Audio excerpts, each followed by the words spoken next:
Esteban, el rostro de un testigo lleno del Espíritu Santo.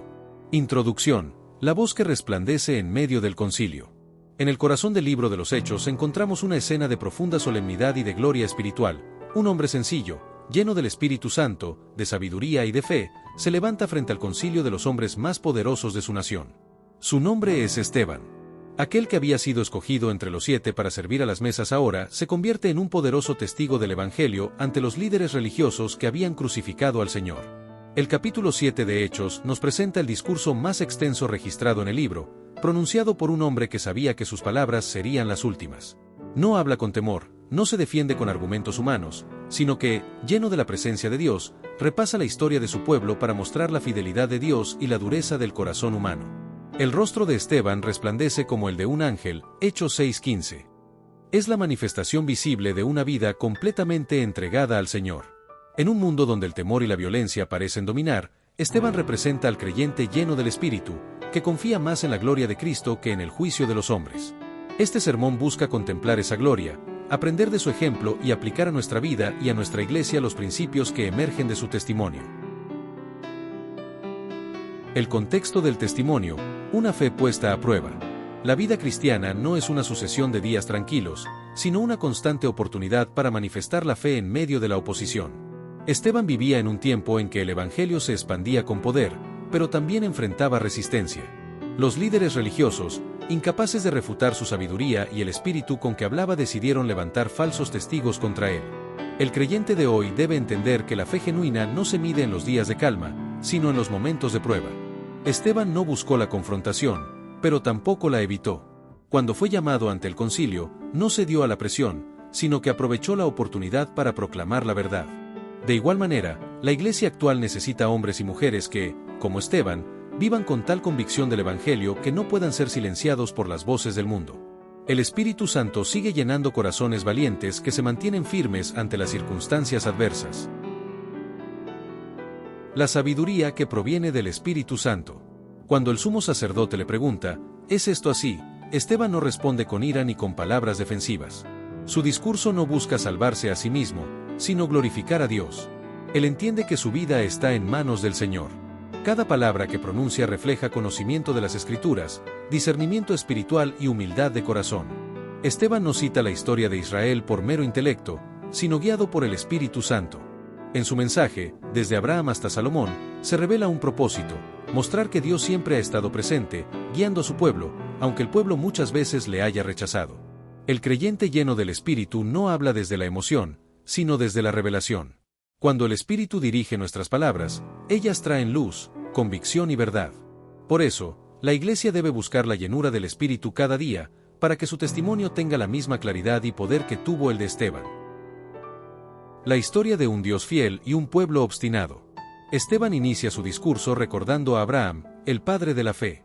Dios lo llamó de Ur de los Caldeos y le dio promesa.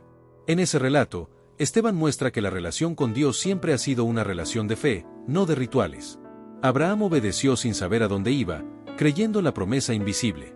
Luego menciona a José, vendido por sus hermanos, pero exaltado por Dios en Egipto. José representa cómo el rechazo humano no puede impedir el cumplimiento del plan divino. Después recuerda a Moisés, escogido por Dios para liberar a su pueblo, pero rechazado en su primer intento. Israel, una y otra vez, resistió al enviado de Dios. Esteban resalta este patrón: Dios envía libertadores, y el pueblo los desprecia. Esta reflexión histórica no era una simple lección bíblica. Era una confrontación espiritual. El mismo patrón se repetía con Jesús.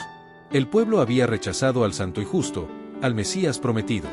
Esteban, guiado por el Espíritu, revela que la historia no se detiene, la infidelidad humana y la fidelidad divina continúan manifestándose hasta hoy.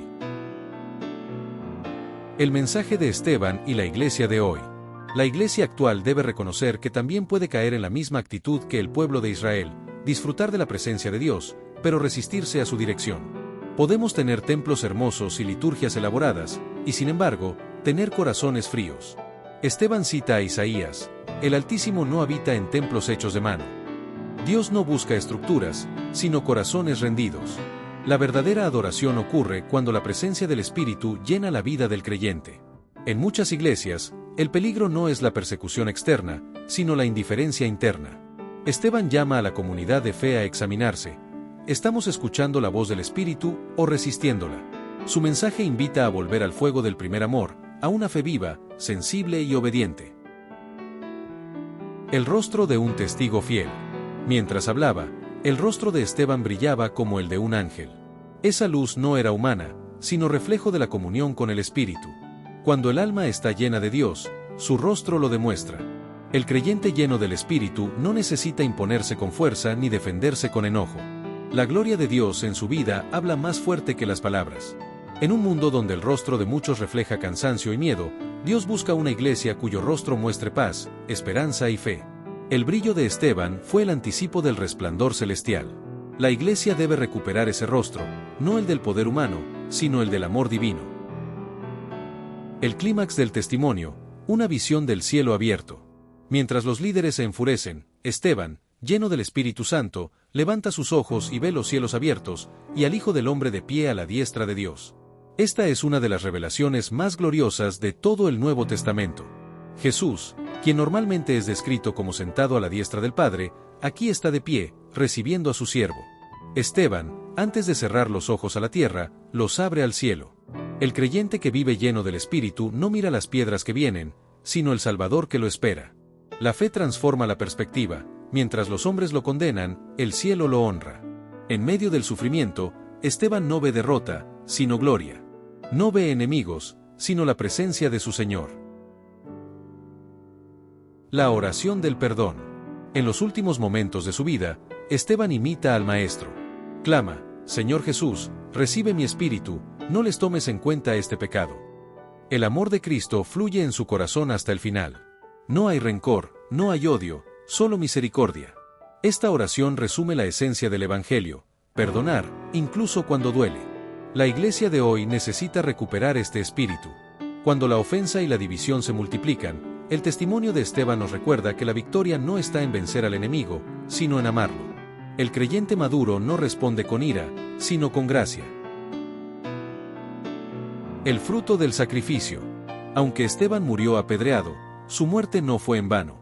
Allí, entre los que aprobaban su muerte, estaba un joven llamado Saulo. Aquella escena quedó grabada en su corazón, y más tarde, cuando Cristo lo confrontó en el camino a Damasco, la semilla sembrada por Esteban floreció. Ningún testimonio lleno del Espíritu cae en tierra estéril. Cuando un creyente vive y muere para Cristo, su ejemplo continúa hablando. Esteban no vio el fruto de su ministerio en vida, pero su testimonio cambió la historia del cristianismo. Hoy también la iglesia necesita sembrar con fidelidad, aunque no vea resultados inmediatos. Cada acto de fe, cada palabra guiada por el Espíritu, tiene un eco eterno. La gloria del testimonio cristiano. Esteban murió, pero su historia no terminó con su último suspiro. El cielo se abrió para recibirlo, y su rostro iluminado sigue inspirando a generaciones de creyentes. El creyente que vive lleno del Espíritu entiende que la vida cristiana no se mide por la duración, sino por la fidelidad. Esteban vivió poco, pero vivió plenamente. Su ejemplo nos llama a no desperdiciar los días, sino a vivir cada uno como ofrenda al Señor. En un mundo que valora el éxito visible, Esteban nos enseña que el mayor triunfo es permanecer firmes hasta el final, mirando a Cristo, el autor y consumador de la fe. Aplicaciones prácticas para la iglesia de hoy. Ser una iglesia llena del Espíritu Santo. Esteban no era apóstol, profeta ni pastor. Era un servidor. Pero su vida demuestra que el poder del Espíritu no depende del título, sino del corazón rendido. La iglesia necesita volver a la dependencia del Espíritu Santo, para que su testimonio sea genuino. Perseverar en medio de la oposición. El Evangelio siempre enfrentará resistencia. Pero como Esteban, la iglesia debe hablar la verdad con amor, confiando en que Dios se glorifica incluso en medio de la adversidad. Mirar más al cielo que a la tierra. Cuando Esteban vio los cielos abiertos, su corazón se llenó de paz. Los creyentes deben levantar la mirada. Las circunstancias pueden ser duras, pero el cielo sigue abierto para los que creen. Vivir con rostro de esperanza. El mundo necesita ver en la iglesia un reflejo de Cristo. Nuestras palabras deben ir acompañadas de un rostro que transmita la paz del Señor. Perdonar como Cristo perdonó. El perdón no es debilidad, es la mayor evidencia de la madurez espiritual. Esteban perdonó a quienes lo mataban, y ese perdón abrió caminos para la conversión de otros. El eco de una vida llena del Espíritu. El testimonio de Esteban sigue resonando a través de los siglos. Su rostro iluminado, sus palabras llenas de sabiduría, su visión celestial y su oración de perdón componen el retrato de un discípulo completo. El creyente de hoy está llamado a reflejar ese mismo espíritu. No todos moriremos como Esteban, pero todos estamos llamados a vivir como él, llenos del espíritu, firmes en la fe y con la mirada puesta en Cristo. Que la Iglesia contemporánea, en medio de los desafíos actuales, sea conocida no por su poder humano, sino por su rostro resplandeciente con la gloria del Señor. Y cuando llegue el día de partir, que el cielo se abra también para nosotros, y el Hijo del Hombre, que estuvo de pie para recibir a su siervo fiel, se levante una vez más para decir: Bien, buen siervo y fiel, entra en el gozo de tu Señor.